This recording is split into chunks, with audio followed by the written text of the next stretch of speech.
सूचना केवल हमारे विचार हैं, वित्तीय सलाह नहीं। निर्णय लेने से पहले खुद शोध करें।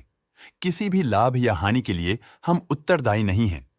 आज हम देख रहे हैं डीईएन नेटवर्क्स लिमिटेड के 2025-26 Q1 की standalone financial performance. Starting with the sales, पिछले क्वार्टर से सेल्स में 1% का इंक्रीज हुआ है, मगर कंपनी ने पिछले साल के मुकाबले 1% का सेल्स इंक्रीज रिपोर्ट किया। Expenses -9% quarter on quarter decrease हो गए हैं, जो साल भर के 4% के राइज के साथ अलाइन करता है।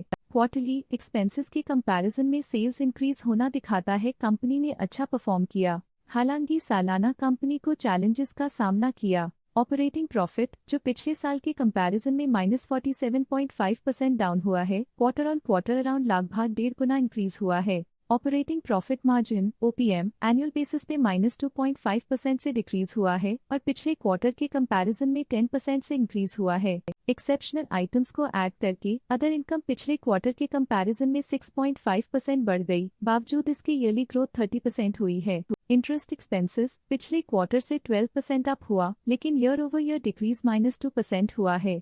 डिप्रिशिएशन कॉस्ट्स में क्वार्टरली -8.5% का डिक्लाइन देखने को मिला और ईयरली बेसिस पे -0.5% का डिक्रीज देखा गया। प्रॉफिट बिफोर टैक्स एनुअली 21% बढ़ा, लेकिन प्रीसीडिंग क्वार्टर से 112% बढ़ा है।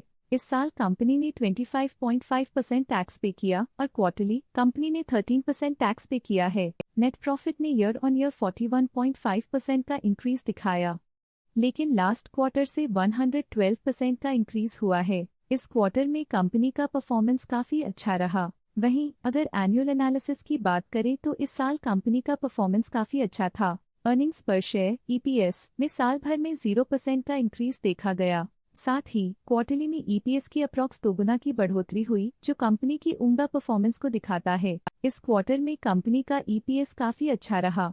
डीईएन नेटवर्क्स लिमिटेड के फाइनेंशियल स्नैपशॉट को रिव्यू करते हुए कुछ मुख्य ट्रेंड्स सामने आए हैं, जो कंपनी की परफॉर्मेंस पे रोशनी डालते हैं। जून 2022 से जून 2025 तक डीईएन नेटवर्क्स लिमिटेड की फाइनेंशियल जर्नी में सबसे पहले बात करते हैं सेल्स की। इस साल सेल्स में -1.5% की गिरावट आई है और पिछले 4 सालों में भी -13% की गिरावट देखी गई है, जो एक लंबे समय तक गिरावट को दर्शाता है। पिछले 3 सालों से सेल्स गिरती जा रही है, जो बड़े मार्केट चैलेंजेस को दर्शाता है जिन पर स्ट्रेटेजिक ध्यान देने की जरूरत है। अब बात करते हैं एक्सपेंसेस की। इस साल एक्सपेंसेस 7% बढ़े हैं और 4 सालों में 2.5% का इजाफा हुआ है। इस साल हालांकि एक्सपेंसेस सेल्स से थोड़ा ज्यादा बढ़े हैं, मगर ग्रोथ रेट्स का करीब होना स्टेडी ऑपरेशनल कॉस्ट को दर्शाता है। चैलेंजेस से गुजरते हुए ऑपरेटिंग प्रॉफिट ने इस साल -121% की डाउनटर्न देखी, जो एक ट्रेंड को कंटिन्यू करता है, पिछले 4 सालों में -109% की डिक्लाइन के साथ।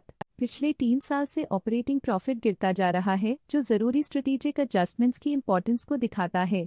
कठिन दौर से गुजरते हुए नेट प्रॉफिट में इस साल -19% की गिरावट आई है, जो पिछले 4 सालों में -18.5% की गिरावट के साथ चुनौती पेश करता है। पिछले 2 सालों से नेट प्रॉफिट में गिरावट आई है, जो ऑपरेशनल चैलेंजेस या मार्केट कंडीशंस पर चिंता बढ़ा सकती है। EPS के लिए रास्ता कठिन रहा है। इस साल EPS -34% डिक्रीज हुआ और पिछले 4 सालों में कुल मिलाकर -33% की गिरावट हुई है। एक इजाफे के बाद पिछले 2 सालों में EPS गिर रहा है, जो कुछ चैलेंजेस को दर्शाता है जिन्हें स्ट्रेटेजिक रिव्यू की जरूरत है।